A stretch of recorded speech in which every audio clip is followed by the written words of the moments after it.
It's time now for the West Holmes Knights Football Weekly Preview Show, brought to you by MRV Siding Supply. This week's Knights Football Weekly Preview Show brought to you by MRV Siding Supply. I'm Matt Coyle alongside Jake Seid on West Holmes making history last week as they got the first ever win over Dover with a 28-7 victory at Crater Stadium. And Jake, that was certainly an impressive performance by the Knights. And it all started from the opening kickoff. That line drive kick goes off. One of the Dover players back. West Holmes recovers, marches it down to take an early 7-0 lead. You can't script it better than that. Once West Holmes was ahead, they never looked back.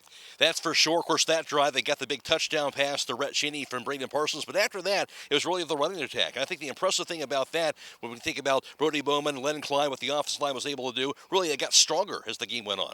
And when you have that offensive line being able to play stronger, you have your running game. That can make it really hard for your opponents when they're down and you're just chewing up clock, getting first downs with these rushes. The great thing about that, too, it wasn't perfect. The fact that the offense had 3 turnovers in that game kind of put the defense in some tough spots, but the defense really stepped up in those situations. And those big stops deep in their defensive end, keeping Dover off the scoreboard is what ends up winning this game. If they don't make those stands and keep Dover from cashing in on those points, we could be talking about a whole different scoreline. But, of course, the only thing that matters at the end of the game is the points, and West Holmes had it. So bottom line here, West Holmes kind of get through this early part of the non-conference schedule. You feel like pretty good about this team. The way they've played all 3 games, you get 2 wins in a row and feel pretty good going into OCC play. Yeah, the only loss of the season to a really good tri-way team, and you beat Oroville, who started off their season really well. You beat Dover, and you know they're going to have a successful season as it goes on. So you got to feel good about this right before you're going into OCC play, especially when you're going to go play Mansfield Senior. West Holmes now 2-1 on the season. Alongside head coach for West Holmes Knights, that being Keaton Lepla. West Holmes getting a big win over Dover, 28-7 last week. And for your team, obviously, Keaton, the first win ever against Dover. For this team to kind of get over the hump, what does it do for the confidence of the team to be able to beat a team like that on the road? Yeah, I think the biggest thing is how we did it. Defensively, you've heard me for a year and a half now stress the kind of defense that we want to play. Being able to do that, however many plays it was in the red zone to be able to force them to get away with only 7 points. And then offensively, I think, again, I haven't been shy about what we want to be offensively and defensively. Offensively to do what we were able to do and really not just control the line of scrimmage, but dominate the line of scrimmage the entire night is just, it's just another step in the right direction. It's we talk about that growth each and every week. Our growth was better than from week 1 to week 2, and the focus this week is, we need even more growth from week 3 to week 4. So, confidence is a big thing with some of the inexperience that we have, and there's nothing that's going to grow confidence more than getting the first win ever, and kind of getting that statement win as a program here. You mentioned the offensive line. I keep going kind of forget, though, this is an offensive line that kind of replaced a lot of seniors last year. But you were very high on this group to start out here. A big group. At the same token, a lot of people don't think about it this way, but chemistry comes into play with an offensive line, right? And you've seen this team, this line kind of start to gel early on in part of this year. Yeah, for sure. We realize the potential's been there the whole entire time. But realistically, the two guys to shout out is first is our offensive line coach, Coach McAveen.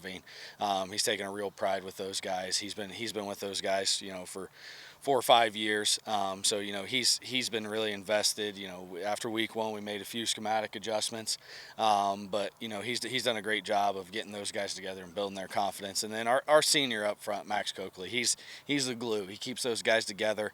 He's not a big talker, but he keeps that line together. He's organizing things for them to come in and look at film, and them to look at what fronts we're going to get. So those 2 guys, have really gelled that group together. And then overall, you're talking there's 5 or 6 of them. You throw Quincy Camacho into the mix, and you throw even Charlie Cooper into the mix too.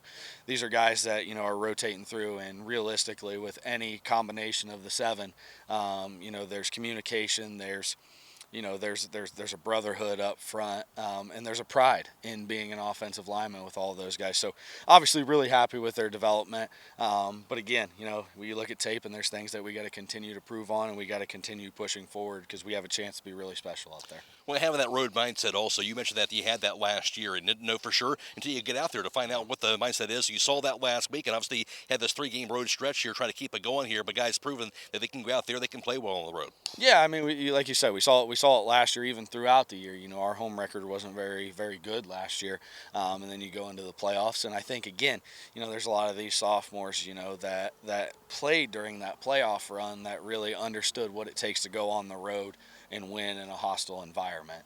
Not to mention, it's youth night over there. Not to mention there's a former coach over there. So there's a lot of outside noise that I think our kids could have got distracted or deterred from. But again, not only with the physicality, but the focus of our team to focus on ourselves and what we do is really special. Going to a storied place like Dover on youth night at their home field, and to be able to come out with a convincing win like that it's giant for the program. It's giant for all of our kids and our confidence. Well, every game's certainly important, Keaton, but how about how's the focus also kind of shift a little bit as now OCC play begins? Now you get into the conference play, taking on this Mansfield senior team. Yeah, it's I talked to the guys yesterday and I said, right now, fellas, we're 0-0. We haven't done anything. We have big team goals. We have 10-0. Well, that's not feasible right now. That's out the door. But we have a goal of an OCC championship, and this is where it starts. I talked to them. This OCC journey starts now. It's 0-0. Doesn't matter what you did weeks 1 through 3. This is a new focus. This is a new season. We haven't earned anything, and now it's time for us to grow and go prove ourselves within our conference. So, the focus has been on, the focus is on growth. The focus is on growth and not getting complacent. I talked to those guys on Saturday, and we watched tape. There's a lot of room for improvement. That's the biggest room in the world, is the room for improvement. And that's really what we're trying to focus on with this group, is just continuing to improve each rep, each session, each practice, each week. And with that mindset, we can keep that complacency out of there. That's the exciting thing. More room for improvement despite as well as this team has played here. Of course, the new head coach for Mansfield Senior, and always a dangerous team no matter what the record is. Yeah, for sure. I mean, you look at them on tape, they're big up front, which is very traditional for Mansfield Senior. They got athleticism across the board.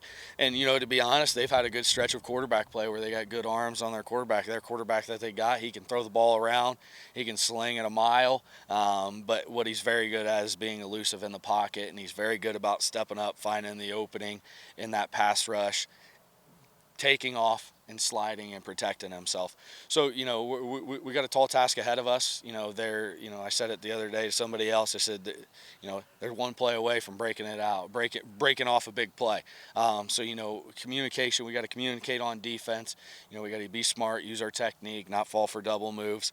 And then defensively, they fly to the football. So, the big thing for us is we got to control the line of scrimmage, and we can't go down on first contact for us. Keaton, thanks for your time, and good luck to your night. Thank you. Jake Selma here with West Holmes, Rhett Cheney, and Oliver Fleming. Rhett, we'll start with you. You had a 34-yard touchdown grab to help get the lead in that game against Dover. Can you walk us through that play and how it kind of all came together? Yeah, it was a good play. Braden just threw it right over the shoulder. It was a good way to start the game, get our momentum up. Oliver, we'll go to you now. You and the defense had a fantastic game. You had 2 sacks. What can you tell us about what you were seeing out of Dover and how you were able to get so much defensive penetration? Yeah, it was just awesome, just communicating with my D-line, getting the right calls, just playing my best, giving my best effort, just go out there and just try my best. So we'll stick with you for this one. You got Mansfield Senior this week. The Tigers, no matter what their record says, are going to be a tough out. What are you and the defense doing to prepare to take on the TY Tigers? All just, working hard in practice. Practice relates to the field. Just got to give as much effort as I can in practice and just get my fundamentals right. Rhett, what are you and the rest of the receiving corps doing to get ready for a Mansfield Senior team that's going to be a little bit different with a first-year head coach? Yeah, we're practicing our routes, trying to get those down so we can do them better in the game and stuff. And, yeah. Well, guys, whichever of you wants to answer this one first, coming in on a 2-game winning streak, going into start conference play, what is the number one thing the entire team is working on to make sure you can turn this into a 3-game winning streak? Yeah, we're just trying to get excited, have some fun out there and play our best. Oliver? Yeah, just work as a family and a team and just go out there and win. Okay, guys, thanks for your time. Good luck on Friday against the Tigers. Thank you. Well, there's no more important place than your home, right? Well, MRV Siding Supply has you covered with their windows, doors, and decking, of course, all the way through Provia. Stop by and see them on County Road 624 in Millersburg. They have also locations in Pittsburgh, Pennsylvania, and Newark. Check them out on the web at mrvsiding.com. West Holmes off to a 2-1 start. They won 2 games in a row on the road against Mansfield Senior. The Tigers an 0-3 start, losses to Hilliard Davidson, also to Columbian, and also their last loss to Villa Angela St. Joseph under the direction of first-year head coach Antonio Fletcher, who took over for longtime legendary head coach Shoki Bradley. Of course, a season ago, the final year with Bradley as head coach, West Holmes got a win in Knight Stadium over Mansfield Senior by the score of 33-7. West Holmes now has won 4 of the last 5 meetings over Mansfield Senior. Alongside Jake Sato again, of course, new head coach for Mansfield Senior, a team off to a slow start for the Tigers, but against 3 very good opponents. And Tigers always going to be an out no matter what the record's going to be. And they're going to have to figure out what Mansfield Senior Tigers football is going to look like in the post-Choke era. They've had 3 games, like you said, against 3 very good opponents, so I don't think you can ever count the Tigers out here, especially with the level of competition they face. They're going to be in here ready. Some of these guys are going to be wanting to finally get in the win column, but I think this is a really good matchup for West Holmes this week with the way their defense played against Dover. Well, West Holmes obviously playing good football. They won 2 games in a row, but you want to get off to a good start in the OCC and try to keep the momentum in the right direction. And I think the first thing you got to do is you got to take better care of the football. We've seen West Holmes have some issues holding on to the ball, a few interceptions, a few fumbles here and there. It doesn't matter what the Mansfield Senior record is. If you turn the ball over against the Tigers, they're going to try to make you pay. So I think the number one thing you got to do, take care of the rock, and then your defense has to have a carbon copy performance like they did last week in Dover. You need to shut them down from the word go. We'll catch all the action, of course, on WKLM. We will be back to video live streaming the game this Friday night, courtesy of Claxon Communications, as we'll be on YouTube, on the WKLM YouTube page. Our hometown football Friday night pregame show begins at 6, kickoff at 7 o'clock. Of course, as always, also on FM 95.3 and WKLM-FM.com. For Jake Saito, I'm Matt Croy. Special thanks to Keaton Leplaw, Rhett Cheney, and Oliver Fleming. And that's been this week's Nice Football Weekly Preview Show, brought to you by MRV Siding Supply. You've been watching the West Holmes Knights Football Weekly Preview Show, brought to you by MRV Siding Supply.